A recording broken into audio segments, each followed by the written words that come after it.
Hello, and welcome to another episode of Expressed Opinion After Dark with me, Lynn Roberts. Tonight, we'll be talking with attorney John Rodman with CRM Law Group, right? That's correct. All right. And we're going to be discussing what changes could be made with the criminal justice system. So sit back, relax, pour yourself a nice glass of wine, and enjoy this interesting conversation.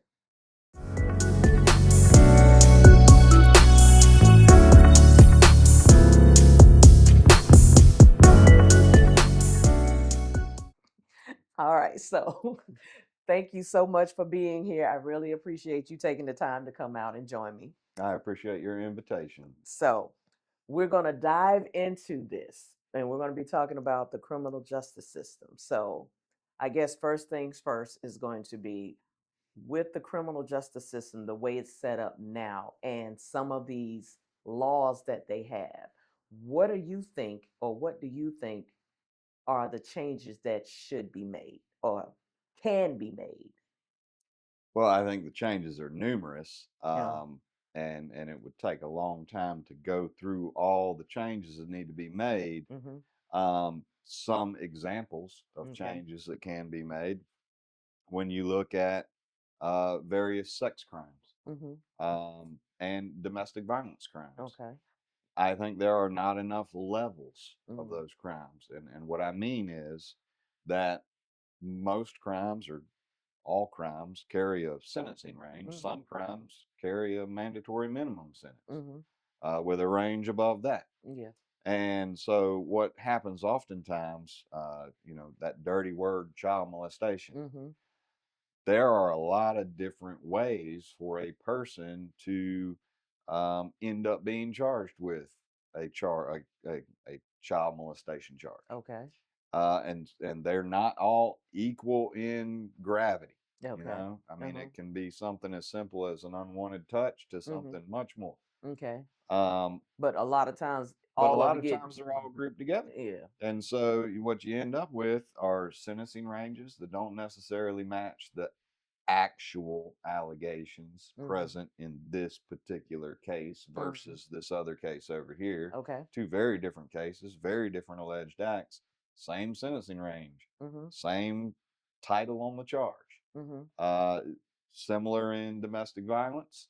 Um, but even beyond that, I mean, I think there definitely needs to be more categories within different charges. Mm-hmm. But another great example of, I think, is a terrible, terrible law that I still don't understand why it's on the books. Mm-hmm. Terroristic threats is a horrible charge Mm-hmm. because it is a felony charge, Mm-hmm. carrying 1 to 5, Okay.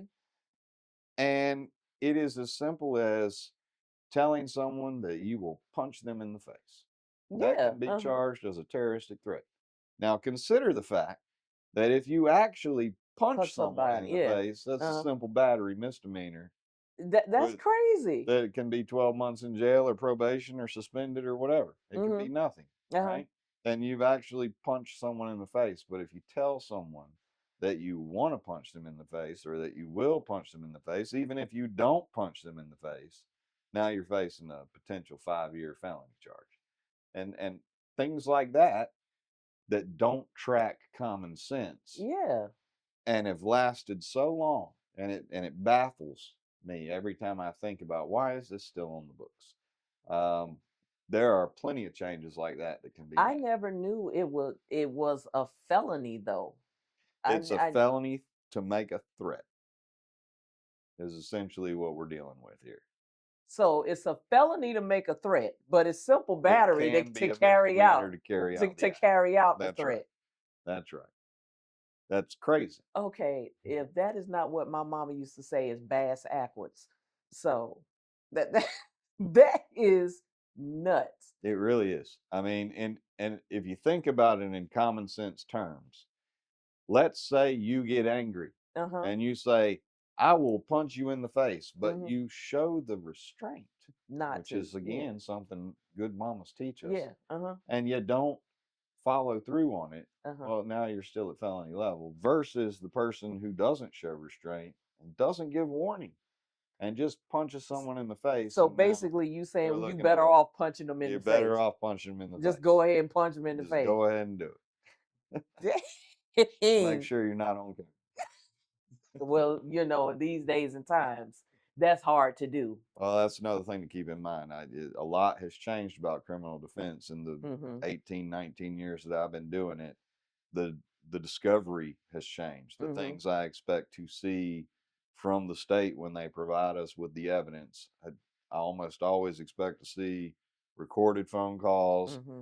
video, Mm-hmm. ranging from security cameras, which are Mm-hmm. everywhere. Yeah. I mean, they're on just about every street Yeah. corner now, Mm-hmm. or cell phones. Mm-hmm. Everyone's got a cell phone video of something, Mm-hmm. right? And so, yeah, a lot more documentation, so to speak. Mm-hmm. There really aren't as many private places in the world anymore. That's crazy. We're not on camera here, though, right? No, we're not. It's just us talking. I'm just making sure. Okay, but let me ask you this, because it's interesting that you bring up with the cameras and videos and stuff now, because with the advent of AI Mm-hmm. and deep fake videos, It's going to be a whole nother world of issues. that's what I'm saying. Mhm. So you're in court, and then anyone can put together a fake video now. How can you go about authenticating that video to make sure it's the real thing and not a fake? Well, so first of all, I think what you got to do is at least suspect that it's fake, Yeah, yeah. right? Uh-huh. If you don't know, you don't know. Yeah. But even if you suspect that it's fake, Mm-hmm. I mean, your primary option is going to be, let's say you're the person accused of a Mm-hmm. crime, Mm-hmm. and you've hired me or any other lawyer of your Mm-hmm. choice, and Mm-hmm. you say, hey, that video is not real. It, Mm-hmm. maybe it's a video of you, or maybe it's a voice recording Mm-hmm. of you, but it's Mm-hmm. not really you, Uh-huh. and you know that's not what you said. Yeah. And what's going to happen is I'm going to say, okay, well then we need to hire an expert witness. We need to hire someone with that specialty Yeah. to come in here and review this footage and see what they can piece together, see what they can find behind the code or whatever Mm-hmm. the case may Yeah. be. I'm not a tech Yeah. guy Yeah. myself. Yeah. That's why I have to employ someone to Yeah, do I it. know, right? And now you're talking about more money. At the end Exactly. of the day is what you're really And then talking about. and then at the end of the day, a lot of people can't afford. That's right. I mean, and look, legal fees aren't cheap. And I still, after doing it all this time, I still sometimes cringe at quoting a legal fee to someone because Mm-hmm. I know that to the average person, that includes myself, Mm-hmm. that some of these legal fees end up being substantial. Mm-hmm. But what I also know is that people don't understand everything that goes into Yeah.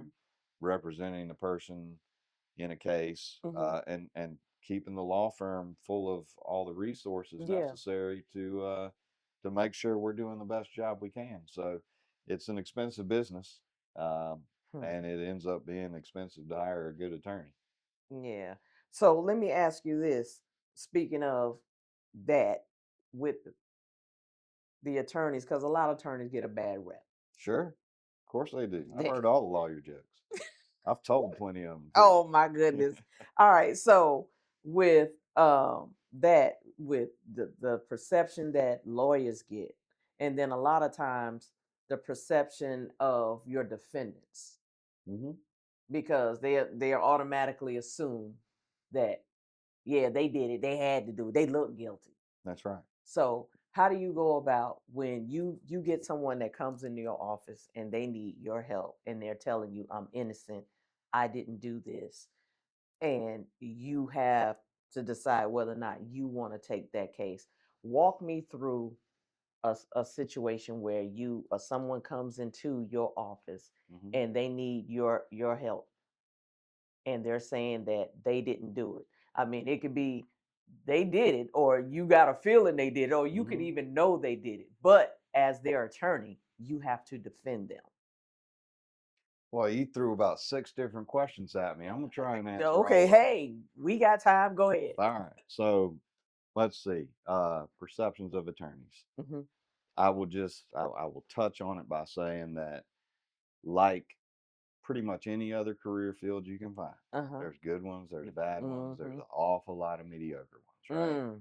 And I mean, that's true everywhere, right? There's Yep. fantastic flight attendants, there Mm. are horrible flight attendants, and there are a Mm-hmm. lot of average flight attendants, right? Okay. Same thing with attorneys, Mm-hmm. okay?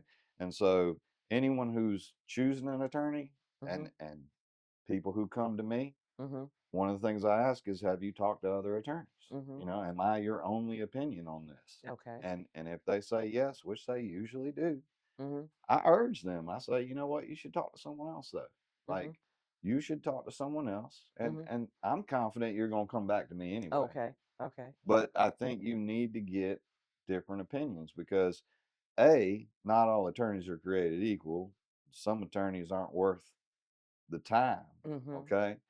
And B, even when you're trying to decide between two good attorneys, Mm-hmm. it's important that you choose the attorney that you connect with. Exactly. I Yeah. mean, you feel like you have honest communication with, you Mm-hmm. feel comfortable. Because look, a good attorney Yeah. wears a lot of hats. Yeah. I'm an attorney, I'm a therapist, I'm a social worker. Yeah. Yeah. Okay, I'm a lot of things. I'm an Mm-hmm. investigator. I wear a lot of hats. Yeah. Yeah. Yeah. And you got to be able to feel like you've got the person that suits your needs Yeah. and your interests, right? Exactly. With criminal defendants, perceptions of them. One of the greatest fictions in really the American language, Uh-huh. but certainly in the legal world, is the presumption of innocence. Mm. That is a Yeah. load of garbage because no one is charged with a crime and presumed innocent. We all Exactly. know that. Ex- Okay. and that's what I have never understood is innocent until proven guilty, but actually is guilty until proven innocent, basically. So that's why it's written in that way. That's Uh-huh. why it's written with the presumption of innocence. Uh-huh. Innocent until proven guilty beyond a The reasonable reasonable. doubt. Okay. Is because essentially what we're doing is we're reminding specifically jurors Mm-hmm. and or judges in this instance Mm-hmm. that you have to fight your human nature here and remember not to fall to the baser levels where we say, Mm-hmm. oh, well, they must have done something or they wouldn't be Yeah. sitting in that Yeah. chair Yeah. at the Yeah. defense table, right? Mm-hmm. Because that's how we are as people, right? Mm-hmm. And the larger the charge, child molestation, for example, Mm-hmm. you get charged with child molestation. In the interim between being arrested and charged Mm-hmm. and finally getting your day in court, maybe 2, 3, 4 years later, Mm-hmm. because everything's backed up, Mm. you're going to most likely lose all your friends. You're going to most likely lose your job. You're going Mm-hmm. to lose half of your family on the allegation alone.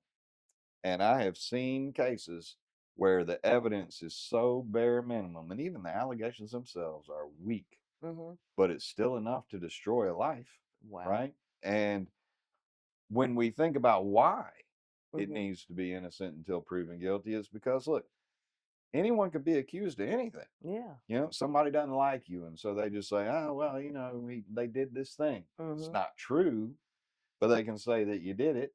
And there are plenty of cases that are based on just the allegations of the complaining witness, you know, that often called victims. I Yeah. call Yeah. them the complaining witness Uh-huh. because you got to prove you're a victim Yeah.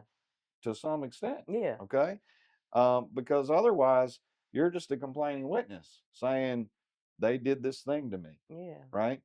And it is important that you're presumed innocent until proven guilty beyond a reasonable doubt Mm-hmm. because if it's not, then the accused is often placed in the position where they have to prove a negative.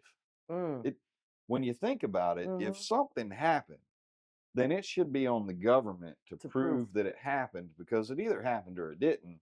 But if it did happen, there should be something to show that it happened, whether we're talking about phone records, Mm-hmm. videotape, eyewitnesses, which are frankly among the weakest evidence Yeah, you I can was about to possibly say. have. There's a lot of science and research on how faulty We're gonna get eyewitness to about eyewitness identifications because can I be. want to ask Oh, you there's a about lot of that. issues Yeah, there. about Cross-cultural eyewitness identification, testimony. Yeah. cross-racial Yeah. identifications, a lot of issues with eyewitness testimony. Yeah. There's Matter of been fact, let plenty me of make sure cases so where I you don't got like forget. 6 different people see the same thing and they report 6 different versions Uh because huh.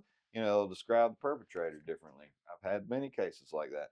So, um, what I tell a client, a prospective client who comes to me, Mhm. I'm trying to hit all Yeah, your yeah. questions, Yeah. um, is, first of all, I listen.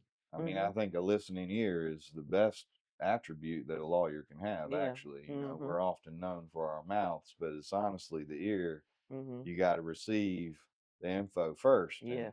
and one of the things I tell my prospective clients is, first of all, this is a two-way interview. Mhm. I'm interviewing you because I need to know as much about your situation as I can Yeah. in order for me to give you good information Yeah. and give you good advice. And let's talk about real strategy Mhm. and what I think I can do for you, Yeah. which means you got to be honest with me. Okay. Exactly. Look, I'm not going to judge you. Mhm. Right? That's not where we're at here. Do you Okay. find sometimes when you're talking to your clients and they're telling you that they're being honest, but then again, you find Oh, out yeah, for later sure. on, down the line, they just flat out lied about a bunch of For stuff? sure. And I mean, that happens all, and so that becomes part of the conversation, actually, Yeah. because a lot of the times what will happen is, you know, maybe it's shame, or a lot of times if someone wants to hire an attorney, what they think they want to hire is someone who just believes in their tale,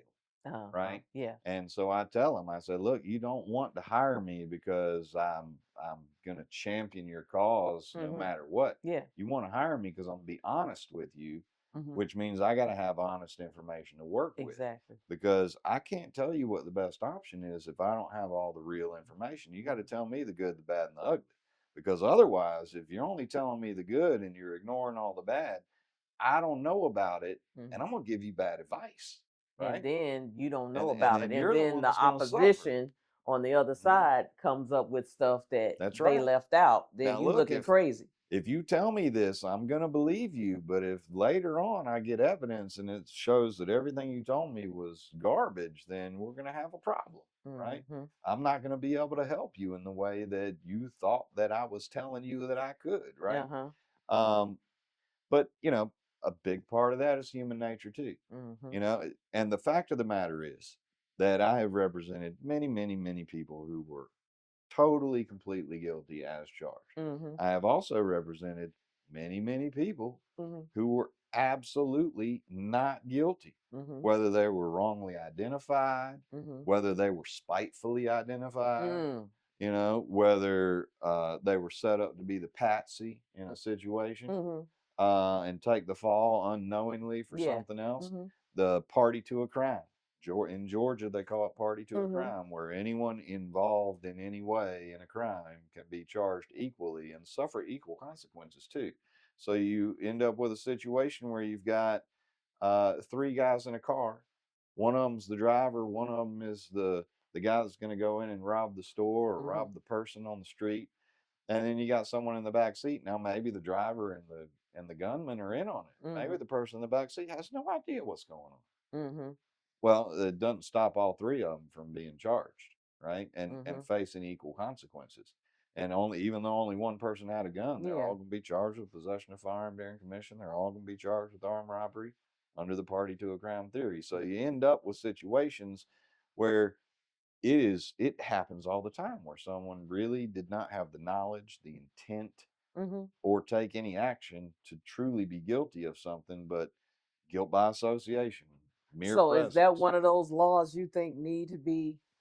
I think it Yeah. definitely needs to be adjusted for sure. I think that to say that everyone who had any level of participation, Mhm. even alleged participation, Mhm. because like I'm saying, sometimes they really didn't participate, they were just present. Uh-huh. But now all of a sudden, everyone's facing equal circumstances. Mhm. Everyone's facing equal consequences. Mhm. Everyone is under a 10-year mandatory minimum prison without parole sentence, Yeah, no that's matter crazy. what.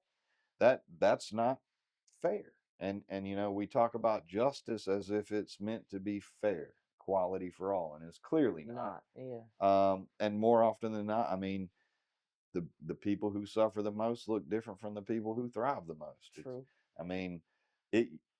I used to um, I used to agree with many people who say that it's a lot of racism in the system. Mhm. And I mean, I still do believe that that is there. Yeah. But what I say now is that it has shifted over time. Okay. Okay. And I think it has become more of a socioeconomicism Uh-huh. where it's still racist, Uh-huh.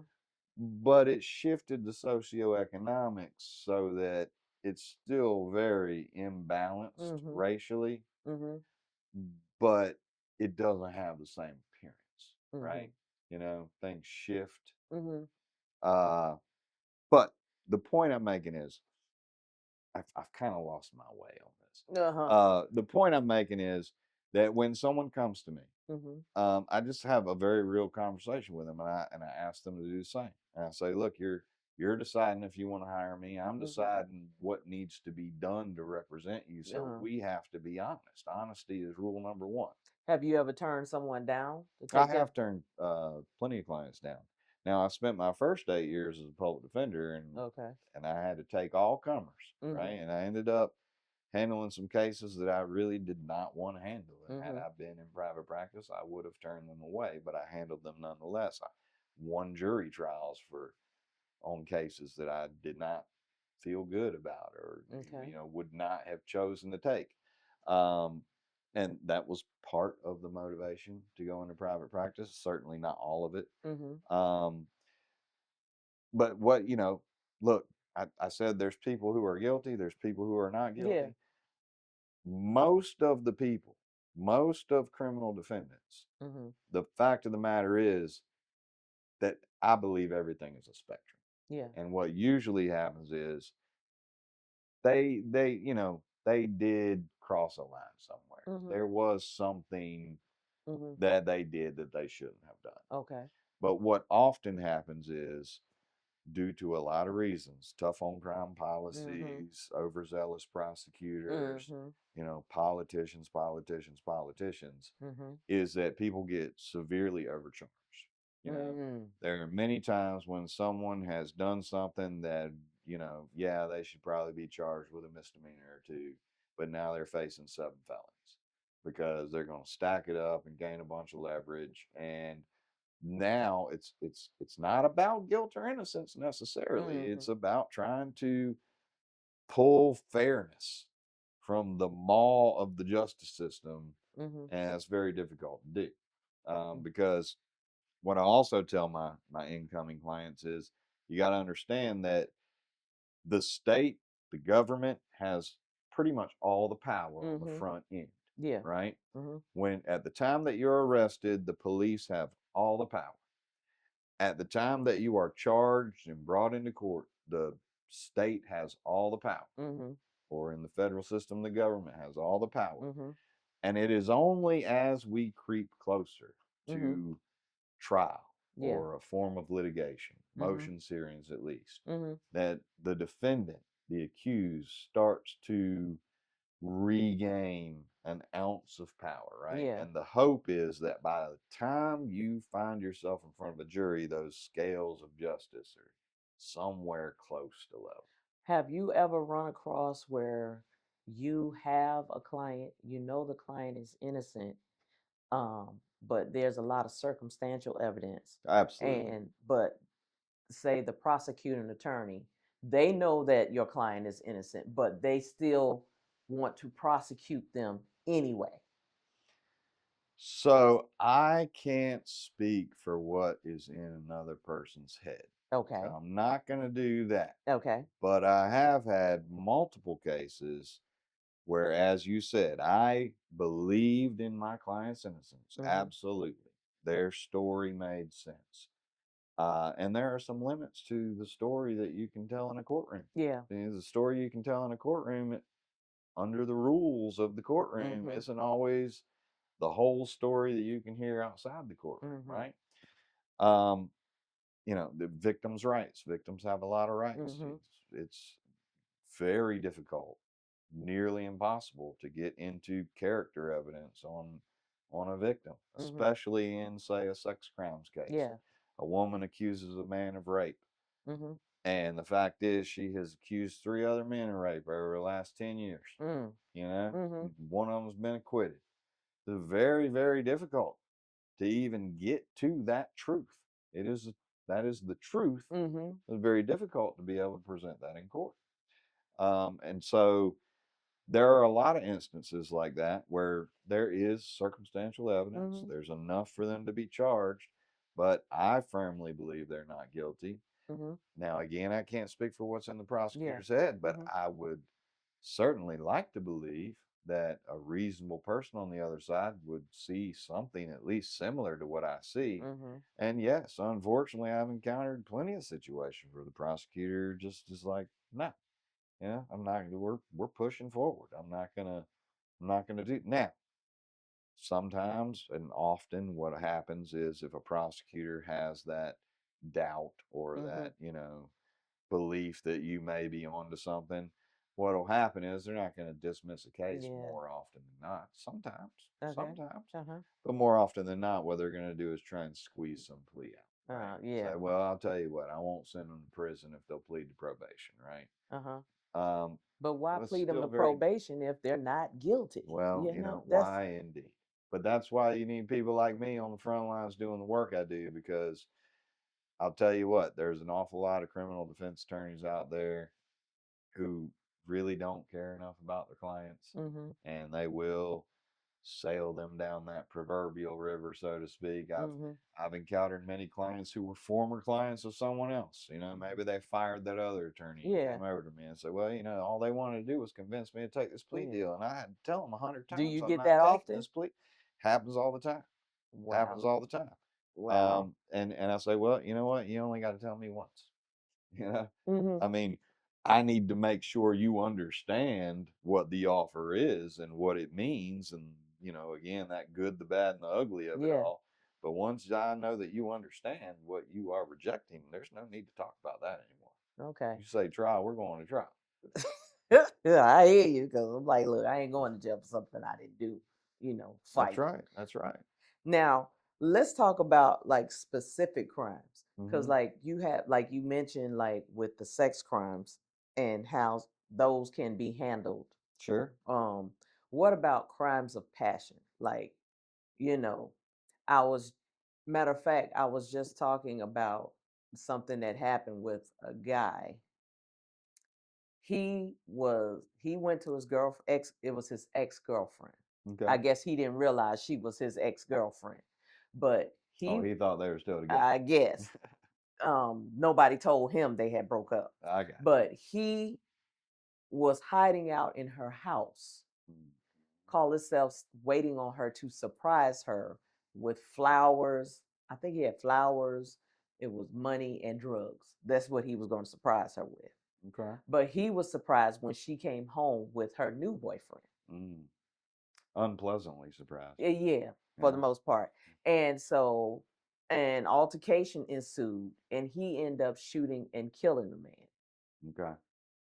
And so now he is, sitting in jail awaiting his day in court. Mm-hmm. So, like with crimes of passion, how do those like play out with some things? Because instead of how can you defend someone with with that type of charge, should I say? Well, under the scenario that you just described, I would imagine that a person like that, from a prosecutor's standpoint, could end up being charged with burglary, Mm-hmm. breaking in with an intent to commit a felony, though I would argue that he didn't have the intent to commit a felony, and so Mm-hmm. that would be the defense to the burglary charge. Okay. Yeah, he's going to almost certainly be charged with malice murder. Mm-hmm. Uh, Now, as to the malice murder, uh, there are a number of arguments to make there, because now murder is one of those charges that does kind of have some levels, right? Mm-hmm. You have voluntary Mm-hmm. manslaughter or even involuntary Mm-hmm. manslaughter, and they carry different Yeah. consequences. Um, I see arguments for both voluntary and involuntary manslaughter there. But then the question arises, what about self defense? This altercation, Yeah, I that's need what more he claims. details. Where are That's we what he at with claims that? self defense. You But know?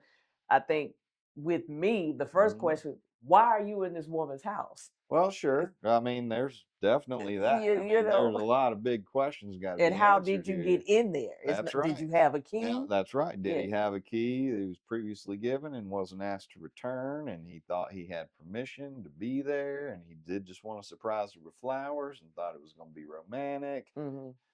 Well, then maybe there was no intent to commit any crime. But Mm-hmm. now this other guy comes in unexpectedly, and what's he see? He sees this guy and thinks there's a burglar, and so maybe Mm-hmm. he takes a lick on him. Mm-hmm. But now the ex-boyfriend is in the position where he feels like he's got to defend himself. Mm-hmm. So it can get very, Yeah. very complicated there. And that's the thing, when we talk about criminal justice reform, Uh-huh. the inherent problem in bringing cases into a courtroom and judging the guilt of a person Yeah.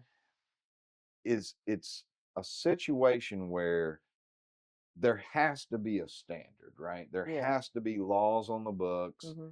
that dictate what the rules are and what the levels and components and relevant evidence and everything else. There's Mm-hmm. got to be a set standard. But the problem is that in the human world, Yeah. no two situations are Are hardly like, ever the yeah. same. Yeah. You know, you're dealing with different individuals, different motivations, different intents, different ideas, different understandings, different relationships. Mm-hmm. Everything is different. And so, a great deal of difficulty when we talk about criminal justice reform is that how deep down that rabbit hole can Yeah. we possibly go at the legislation Mm-hmm. level in Mm-hmm. trying to foresee all possible circumstances, right? Yeah. And that's where stare decisis comes in, case law, right? Yeah. And Yeah. so a lot of what happens is the law is imperfect. The law that's on the book is imperfect. There's Mm-hmm. hardly a statute out there that isn't Yeah. imperfect at some Exactly. level, Yeah. right? Yeah. And so now you got to look at case law Uh-huh. to try and figure out how have courts decided on issues or cases or circumstances that were similar to this one. But there Mm-hmm. again, you're not going to find one that's perfect more often than not, Yeah. you Uh-huh. know? Now, the proponent of the case law is going to say, this is perfect. This is right on point. This is exactly like this. But nothing's exactly like the Yeah. situation we're in now, Yeah. right? And so I think part of what criminal justice reform would or should look like is embracing and understanding Mm-hmm. that I think at the end of the day, judges need to be given more discretion back because I Mm-hmm. think there was a time Yeah. before my time Uh-huh. where judges did have more discretion. Now there's risks with that as well Yeah. because you're very dependent on having the right judge on the Yeah. bench who's going to use his common The sense sense. and reason Yeah. to the ends of justice Mm-hmm. for both sides, right? Um, but a lot of what has happened over the years, probably because that is so imperfect to Yeah. rely on this Yeah. individual on the bench, that's imperfect too. Yeah. But what's happened is over the years, these judges have been stripped of their discretion in so many ways, with the mandatory minimum sentences being one Yeah. way, and just the rules of evidence, the jury instructions that Mm-hmm. are the standard Yeah. pattern jury Now let instructions. me ask you, do you think the rules changed because of some of the judges with some of their discretionary actions that they had or some of the rulings that they made? I'm sure that is the case.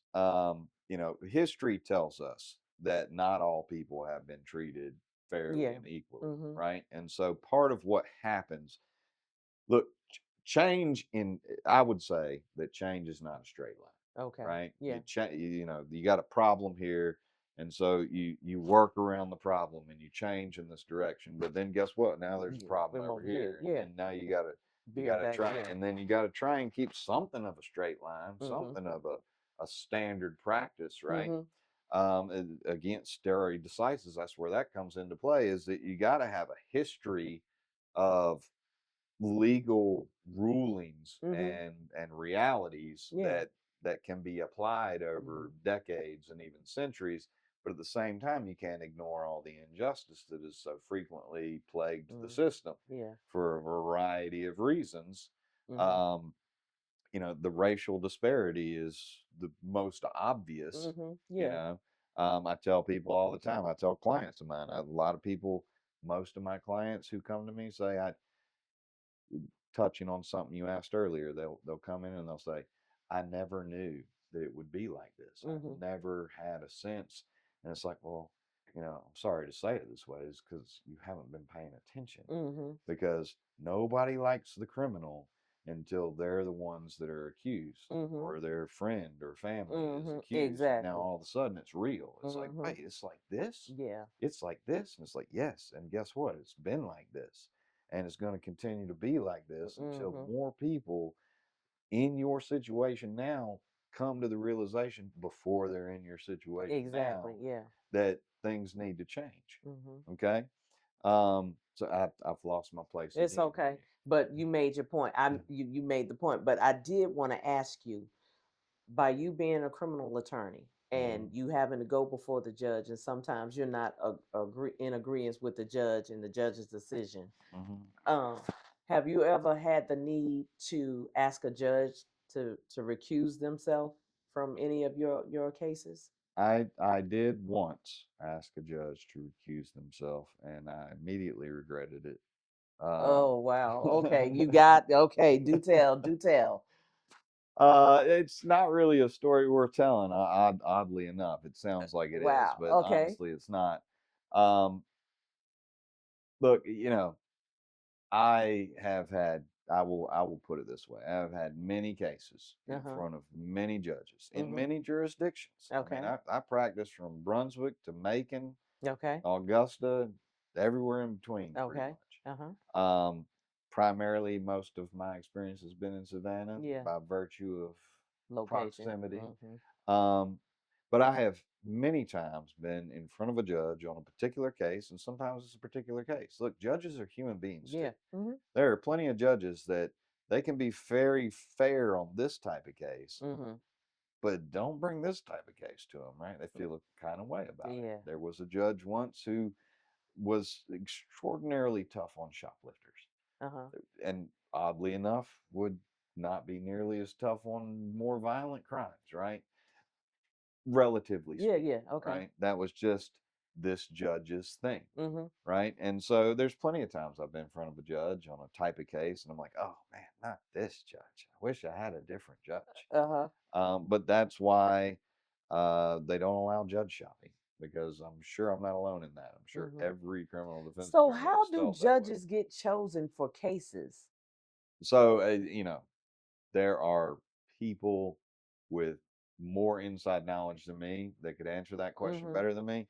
But what I will generally say about that is that it is allegedly random for the most part. I mean, essentially, like using Chatham County as an example, Mhm. you've got 6 Superior Court judges, Okay. you have thousands of felony cases that Okay. come through every year, and so it's my understanding is that the cases are generally distributed in some fair and even way amongst the sitting judges. Mhm. And my belief is that it is rather random, because you end up with situations where a judge will remove themselves from a case Mhm. when they come to find out that this case was randomly assigned to them involves someone that they know, Yeah. Okay. or is attached to Mhm. someone that they've worked with, or whatever the case Yeah. may be, right? And so, I believe that most judges, by far most, I mean, absolutely most judges, really do strive to be fair Mhm. and to do the right thing. And Mhm. I've very rarely in my career encountered a judge who I believed was truly doing something underhanded or undermining Mhm. some aspect of the handling of a case. That is Okay. extremely rare in my experience. Okay. However, I just have to keep going back to judges are people too, Yeah. and more than that, while any judge that heard me say this would have a big issue with me saying it. Judges are also politicians. I mean, they do Yeah. run for office. Yeah. I Okay. was about to. Yeah. And so they are going to take certain hardline stances on certain cases. If you've got a case that is a very public case, been widely publicized in the media, there is a huge public outcry, almost like a lynch mob. We got to take this person to the gallows. Um, it's going to be difficult to have a judge that isn't going to bend in some way to that pressure, right? Yeah. You judges, one of the I think maybe the best examples of saying judges are politicians too is you will find, or I find, that there are judges who are very resistant to granting bond, particularly if there's any sort of allegations of violence associated with the case. Domestic violence cases can be very difficult sometimes, because the last thing that any judge wants is to grant someone a bond. Let's say he's alleged to have put his hands around his wife's throat. Yeah. And the judge denies bond because they don't want to grant this person a bond and then find out that 2 weeks later he went and killed his wife. Yeah. And what's the headline going to bring Yeah. in the Yeah. newspaper? Man who kills wife was previously granted bond by You this know what? judge. Speaking on that with domestic violence and like the laws for stalkers, you have it seems like the laws are reactive instead of proactive. Most laws are.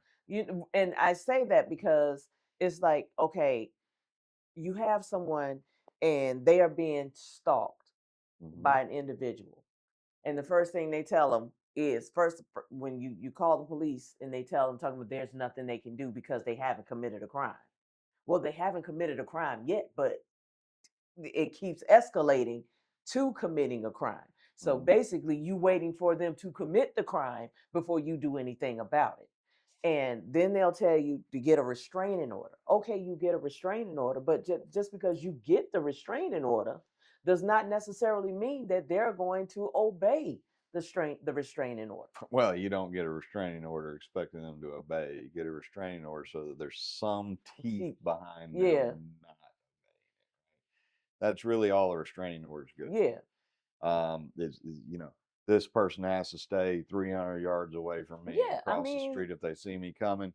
And now I've got them on video, on my front yard, you know, with a bullhorn. Well, then there's something that can be done, right? A violation of the restraining order, but you're not doing it to make them comply. You're doing it so that you can do something when they don't, right? But then, even then, sometimes they don't do enough.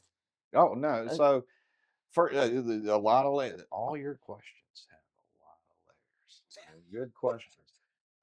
It makes it very difficult to answer them, but I love it.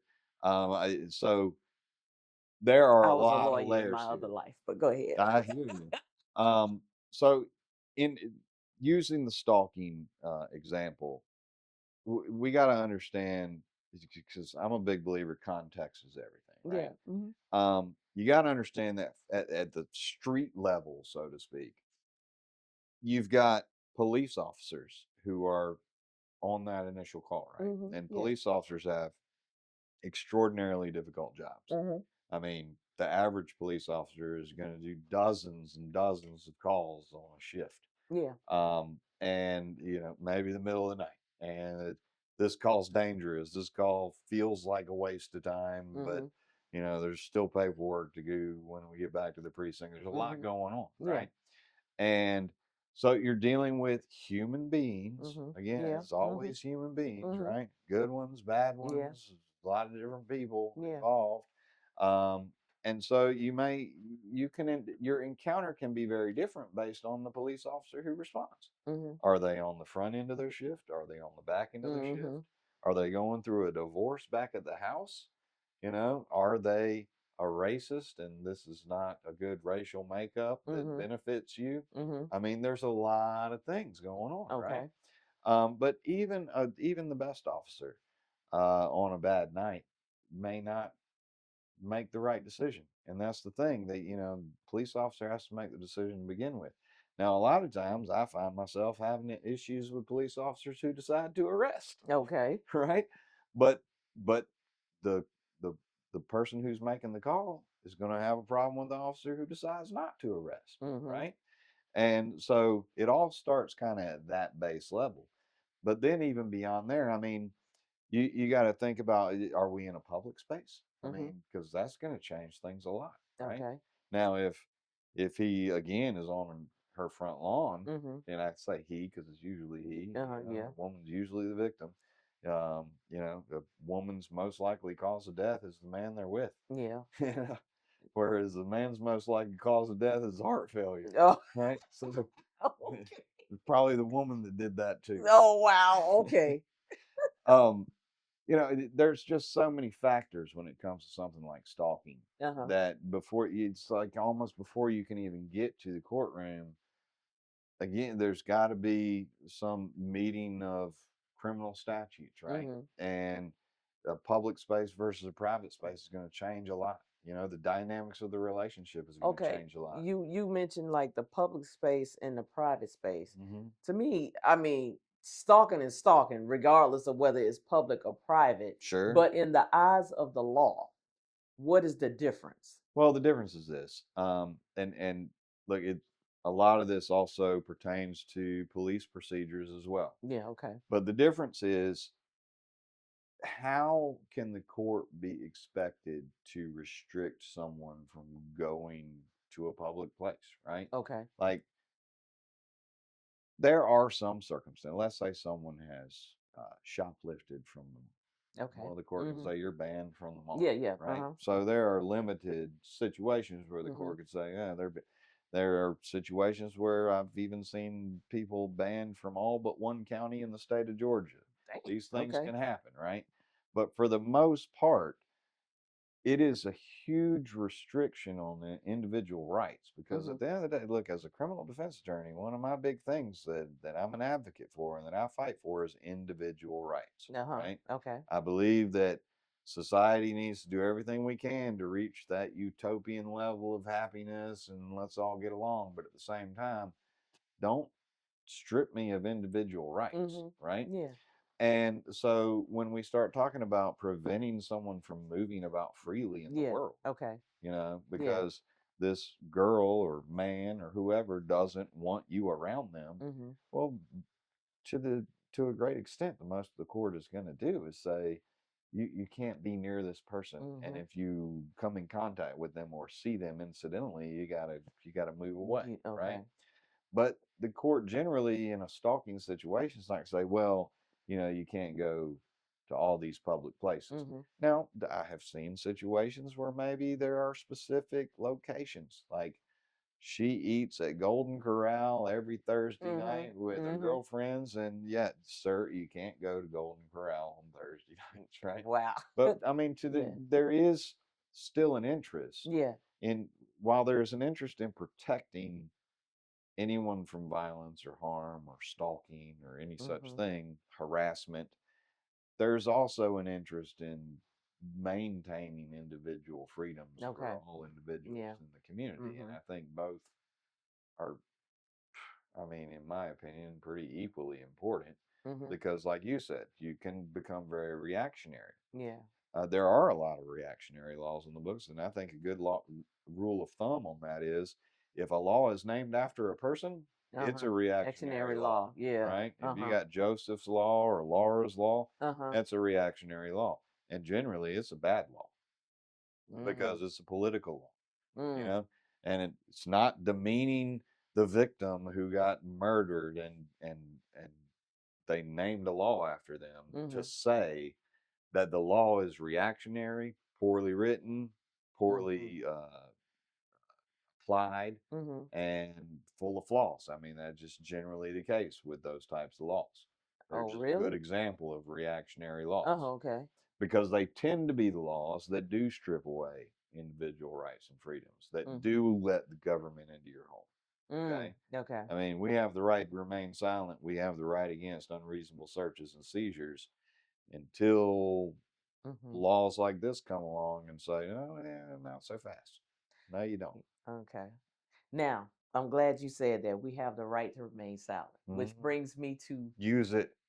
that, that is the exact okay. When you Mhm. get stopped by the police, and with all of this stuff that's going on in these Mhm. days and times, and you get stopped by the police, and the police want to go on this rant of asking you all of these questions, Mhm. what is your advice for people Sure. when they get stopped by the pop-up? My advice is that so there are different tiers: first Yeah, tier, yeah. second tier, Mm-hmm. third tier. I won't get into all of that. Yeah. But for instance, at the lowest tier, if a police officer, let's say you're walking through the mall, Mm-hmm. police officer comes up and says, "Hey, excuse me, sir, let me talk to you for a minute." You have the right to walk away and say nothing. Mm-hmm. Okay.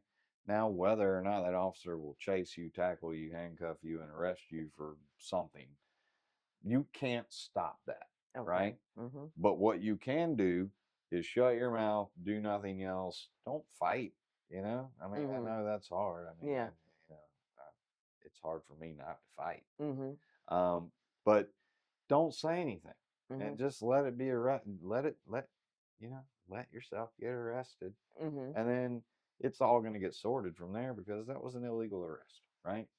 Now, at a different, let's say a traffic stop. Mm-hmm. So that's a little elevated. You do have to identify yourself, Mm-hmm. provide identification, assuming you have it, which you should. Mm-hmm. Um, and beyond that, you don't really have to do anything else. Mm-hmm. Okay. Now, don't run.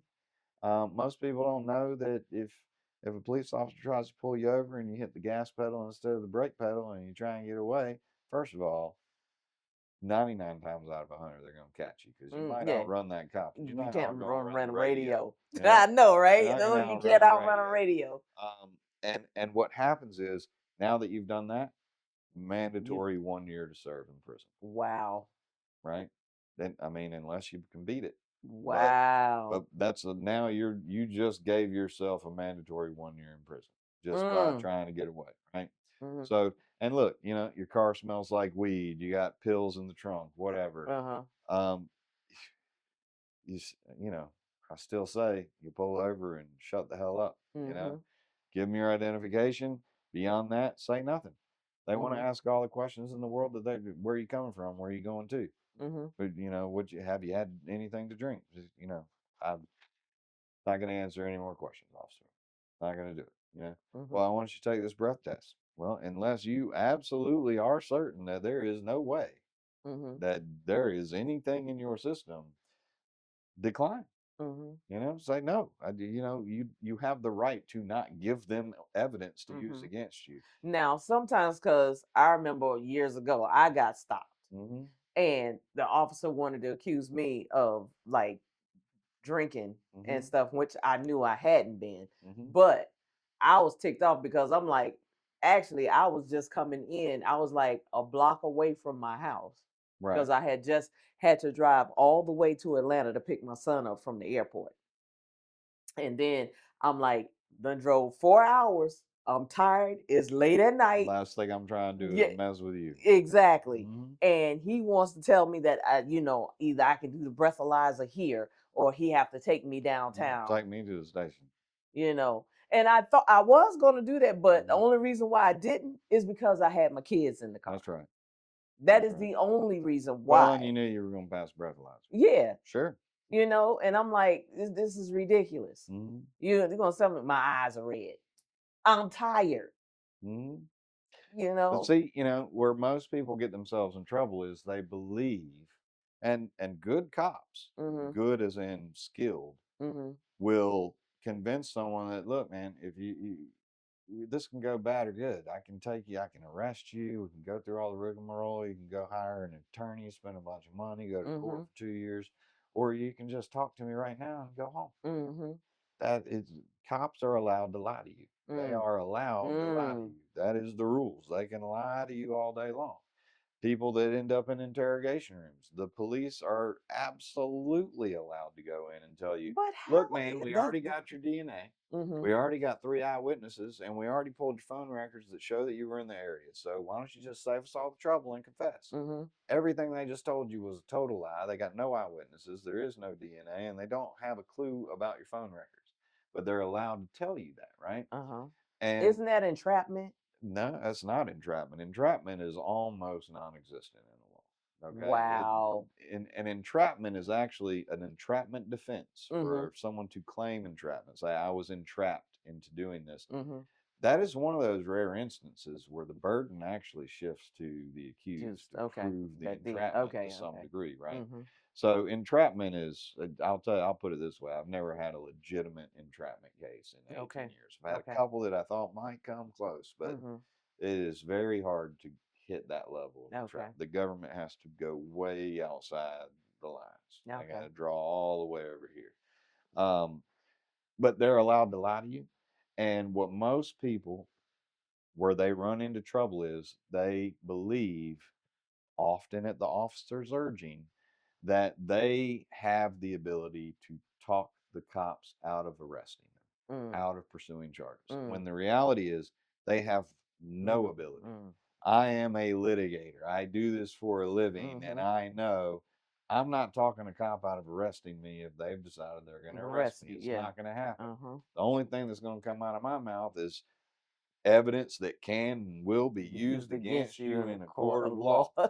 Right? I mean, Yeah. they tell you this. That's Yeah. the one thing they do have to tell you. But Uh-huh. here's the other thing: they don't have to tell you that until you're under arrest. Yeah. So a lot of times, if a cop's talking to you, and they'll be very clear in the police reports, they were merely detained. They were not under arrest. Mm-hmm. So they don't have to read you those wonderful Miranda warnings that Mm-hmm. say anything you say can and will be used against you in a court of law. Right? They Mm-hmm. don't have to read you any of that. And I have people all the time that they'll talk to the cop. They'll, oh yeah, because again, a skilled cop would be very friendly about it. Look, Mm-hmm. man, just tell me what's going on. I'm not here to Mm-hmm. mess with you. I'm not here to take you to jail. I don't Mm-hmm. want to take you to jail. I just want to know what's going on.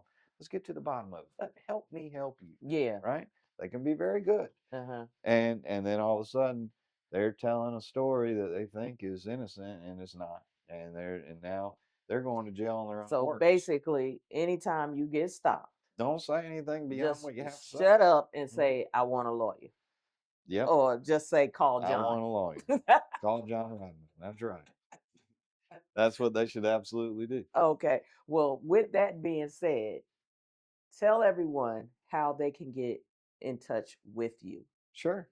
So our law office is located on Paulson Street, 5105 Paulson Street. We're in Suite 236C. Okay. It's the Executive Court building. Okay. Our phone number is 912 Mhm. 376 7901. I have Okay. a wonderful assistant by the name of Brianna Bynes. Mm-hmm. Most of our positive reviews, all of our reviews are positive, 5 Mm-hmm. stars across the Okay. board, but most of them reference Miss Bynes Uh-huh. because she is that good. Okay. I think she gets more positive reviews than I do. Oh.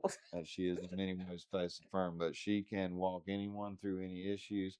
We don't only handle criminal defense, we Mm-hmm. do personal injury and some domestic and various other things, contracts. You divorce? Do you all handle divorce? I have dabbled in it myself, but what we do is we can be the firm that anyone calls for any reason Mm-hmm. because even if it's an area that we don't practice in, Mm-hmm. we have a network and we know who all the best attorneys are Oh, because yeah, I'm we're sure. in the courts. Okay, Okay. gotcha. And so, and I'm not going to put my name on referring someone to someone else unless I know that person's going to take care of them. Uh-huh. So, no matter what the legal issue is, they can definitely start by calling us. And before they spend a penny of their money, Mm-hmm. we'll tell them, we're sorry, but that's not something we handle. But we've got 3 great law firms that we Mm-hmm. can refer you to, tell them we sent you, and they'll answer the phone that much quicker. Oh, okay. Okay. Yeah, So, definitely do that. we are striving to become kind of a one-stop shop. Mm-hmm. We've been in existence since January 2017. Okay. Life is transition, and Yeah. so always transition. But I've recently brought multiple new people into the firm. Okay. We are always looking to expand practice areas. And Mm-hmm. so even if it's not something we don't handle today, doesn't mean it's not going to be something we handle Trademarks, in 2016. trademarks, copyright. Yep. We don't do that, but we can send them to someone who does. Entertainment law. Don't do entertainment law either. I think that the good entertainment lawyers probably only do entertainment Yeah. law. Okay. All right. Well, once again, let me get that phone number out of you one more time for the people in the 912, back that may not that's have right. that bell tone turned up. So, 912 376 7901. all right. Well, I just want to thank you so much I want to thank for. you too. It has been a pleasure. I appreciate you coming so much. We will have to have you back again. This has been delightful. So I appreciate you stopping by and coming in and having this meeting because you touched on a lot of things that a lot of people weren't aware of. So Well, I hope so. education is a thing for me. So I like putting information out there for people to grasp on things that because you don't know what you don't know Sure. until you know.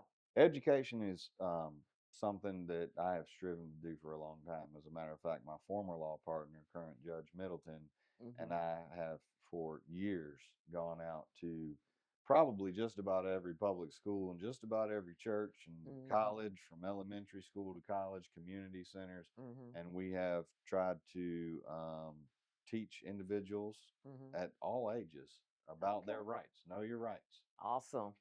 Well, Well, that's going to do it for this episode of Expressed Opinion After Dark. I hope you appreciate it. I hope you appreciated it as much as I enjoyed bringing it to you. Thank you so much for tuning in and taking your time to watch.